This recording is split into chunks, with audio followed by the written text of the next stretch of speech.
ਆਪੇ ਤਾਂ ਕਿਹਾ ਸੀਗਾ ਤੇ ਭਾਈ ਜਹਾਜ਼ ਵੀ ਕਹਿ ਕੇ ਗਿਆ ਦੁੱਧ ਮੰਗਾ ਕੇ ਦਿਓ।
ਕੁਲਫੇ ਕਿੰਨੇ ਪੈਕਟ ਲੱਗੇ? 10। ਸਹੀ 1300 ਦਾ ਹੀ ਲਾਇਆ।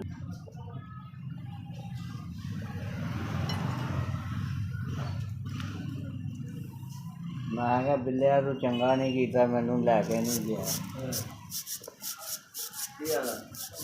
ਫਿਰ ਤੂੰ ਆਪੇ ਕਿਹਾ ਸੀ ਨਹੀਂ ਜਾਣਾ। ਮੈਂ ਕਿਹਾ ਮੈਂ ਤੈਨੂੰ ਕਦੋਂ ਕਿਹਾ ਸੀ? ਤੂੰ ਮੈਨੂੰ ਨਾਲ ਲੈ ਕੇ ਜਾਂਦਾ ਤੇ ਮੈਂ ਜਾਣਾ ਸੀ।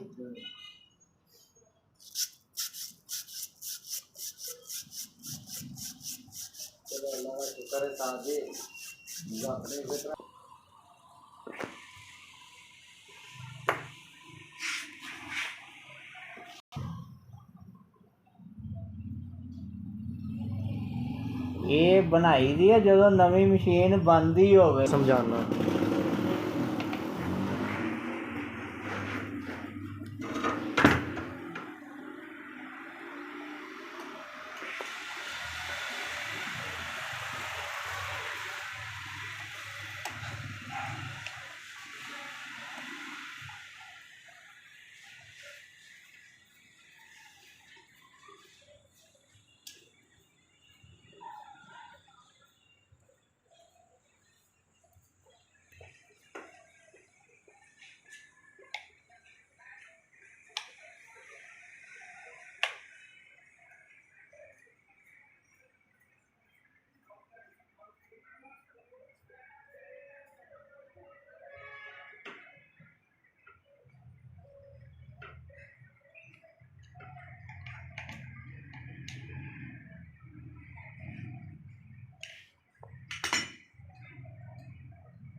ਤੁਸੀਂ ਆਪਣੀ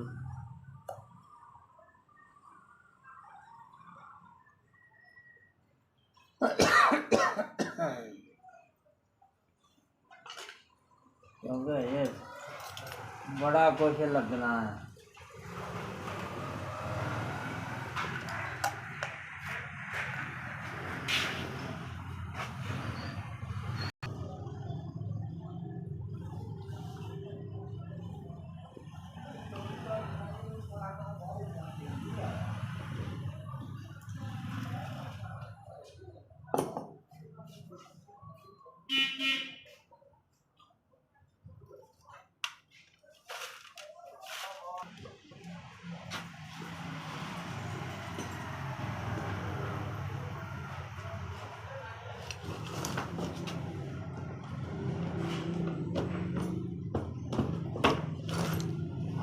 चलो